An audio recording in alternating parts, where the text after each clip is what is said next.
কি খবর সবার, আশা করি সবাই খুব ভালো আছেন। তো আপনার বাজেট যদি 30,000 টাকার আশেপাশে হয়ে থাকে আর আপনি এই বাজেটের মধ্যে একটি স্যামসাং এর স্মার্টফোন খুঁজতেছেন কিন্তু বুঝতে পারতেছেন না কোন ফোনটি কিনবেন, তাহলে আজকের ভিডিও আপনার জন্য। আজকে আমি এই বাজেটের মধ্যে এমন 3টি স্যামসাং এর স্মার্টফোন সিলেক্ট করেছি যেগুলোতে থাকছে বেস্ট ক্যামেরা, ভালো প্রসেসর, বড় ব্যাটারি এবং অ্যামুলেট ডিসপ্লে। আর হ্যাঁ, এই লিস্টের মধ্যে অফিসিয়াল ফোনের সঙ্গে সঙ্গে আনঅফিসিয়াল ফোনও রাখা হয়েছে। আপনি আপনার বাজেট এবং ইচ্ছা অনুযায়ী যে কোনো একটি ফোন সিলেক্ট করতে পারেন। সো বেশি বকবক করবো না, চলেন শুরু করি আজকের ভিডিও।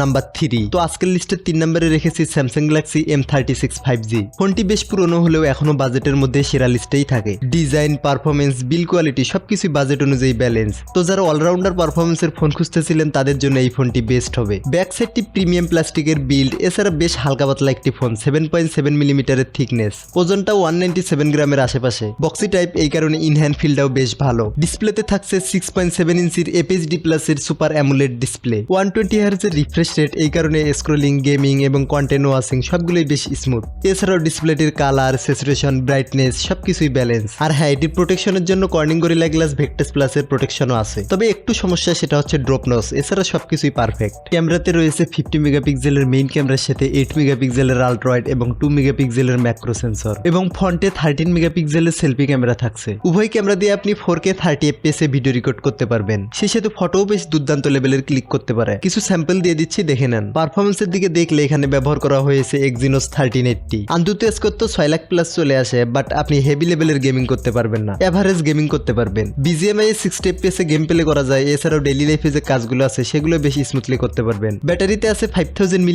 এর ব্যাটারির সাথে 25 ওয়াটের ফাস্ট চার্জার। তবে ভাই, চার্জার কিন্তু বক্সের মধ্যে নেই, আপনাকে আলাদাভাবেই কিনতে হবে। এখন আসেন ছোট্ট করে এই ফোনটির প্রাইজের দিকে দেখি। এখন আপনারা যদি ক্রোমে এসে সার্চ করেন তাহলে মোবাইল দোকানে দেখতে পাবেন এই ফোনটির দাম 27,000 টাকা। এটি কিন্তু আনঅফিসিয়াল ফোন, অফিসিয়াল না। এবার আসি এই লিস্টের 2 নম্বরে। তো এটি একটি অফিসিয়াল ফোন, যারা অফিসিয়াল ফোন খুঁজতেছিলেন তাদের জন্য এটি একটি বেস্ট চয়েস হতে পারে। এই ফোনটি রিসেন্টলি লঞ্চ হয়েছে। এছাড়াও গেমারদের জন্য বেস্ট একটা প্রসেসর অফার করতেছে এই ফোনটি। মানে যারা স্যামসাং এর গেমিং একটা ফোন খুঁজতেছিলেন তাদের জন্য এই ফোনটি একদম বেস্ট হবে। হ্যাঁ, আমি বলতেছি স্যামসাং গ্যালাক্সি M47 5Gর কথা। এতে ব্যবহার করা হয়েছে স্ন্যাপড্রাগন 6 Gen 3 প্রসেসর। আন্তুতে স্কোর কিন্তু 8 লাখ প্লাস চলে আসে। মানে আপনি বাজেটের মধ্যে টপ লেভেলের গেমিংটা করতে পারবেন এই ফোন দিয়ে। সেই সাথে ডেইলি লাইফে যে কাজগুলো আছে সেগুলোতে ইজিলি করতে পারবেনই। ডিজাইনটাও বেশ প্রিমিয়াম লুকের, 7.8 মিলিমিটারের থিকনেস, 200 গ্রামের মতো ওয়েট। এছাড়াও IP64 এর ওয়াটার অ্যান্ড ডাস্ট রেজিস্ট্যান্সটাও পাচ্ছেন। বিল কোয়ালিটিতে কমপ্লেন করার কোনো জায়গা নেই। ডিসপ্লে হিসেবে থাকছে 6.7 ইঞ্চির FHD প্লাসের সুপার অ্যামুলেট ডিসপ্লে, 120 হার্জের রিফ্রেশ রেট, এই কারণে স্ক্রোলিংটা বেশ স্মুথলি হবে। এছাড়াও ডিসপ্লের কালার, কন্ট্রাস্ট, ব্রাইটনেস সবকিছুই বেশ ব্যালেন্স। ক্যামেরাতে থাকছে ট্রিপল ক্যামেরার সাপোর্ট, 50 মেগাপিক্সেলের মেইন ক্যামেরার সাথে 5 মেগাপিক্সেলের আল্ট্রা ওয়াইড এবং 2 মেগাপিক্সেলের ম্যাক্রো সেন্সর। এটি দিয়ে আপনি 4K 30 FPS পর্যন্ত ভিডিও রেকর্ড করতে পারবেন। সেলফি ক্যামেরা হিসেবে থাকছে 12 মেগাপিক্সেল। FHD তে ভিডিও রেকর্ডিং এর সুবিধা আছে, বাট 4K সাপোর্টটি নেই। এছাড়াও দুর্দান্ত লেভেলের ফটোগ্রাফি করতে পারে। কিছু স্যাম্পল দিয়ে দিচ্ছি, দেখে নেন কতটা ভালো ফটোগ্রাফি করতে পারে। 6000 mAh এর বিগ ব্যাটারির সাথে 45 ওয়াটের ফাস্ট চার্জার। তবে চার্জার কিন্তু বক্সের মধ্যে পাবেন না, জাস্ট কেবল আছে, অ্যাডাপ্টারটা আলাদাভাবে কিনতে হবে। অ্যান্ড্রয়েড 16 এর সাথে আসে, সেই সাথে 6 বছরের OS আপডেট পাবেন। মোটামুটি বাজেটের মধ্যে একদম একটা কমপ্লিট প্যাকেজ। তো ফাইনালি যদি এই ফোনটির প্রাইজের দিকে দেখি তাহলে আপনারা mobiledokkan.com এসে দেখতে পাবেন এটির দাম 30,000 টাকা।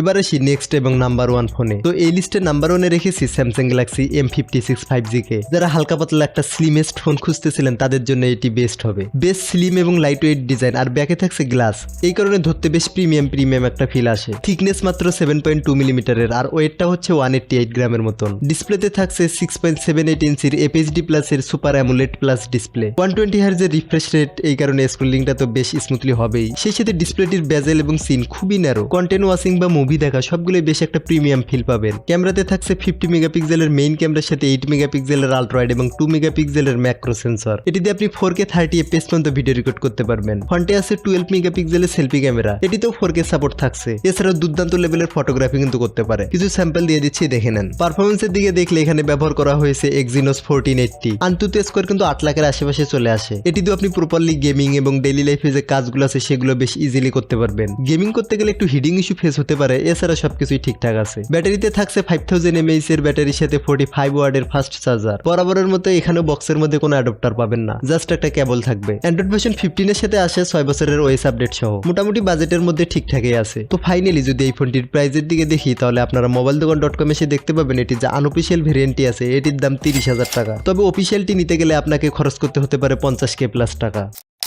তো এটাই ছিল স্যামসাং এর সেরা 3টি ফোন। আর হ্যাঁ, ভিডিওটি ভালো লেগে থাকলে ভিডিওটিতে লাইক করে চ্যানেলটিকে সাবস্ক্রাইব করতে পারেন। নেক্সট ভিডিও কোন টপিকের উপর বানাবো সেটাও কমেন্টে জানাতে পারেন। আর হ্যাঁ, একটি কথা, যদি ভিডিওর মধ্যে কোথাও কোনো কমতি মনে হয় সেটাও জানাতে পারেন। তো সে পর্যন্ত খোদা হাফেজ, দেখা হচ্ছে নেক্সট কোনো ভিডিওতে।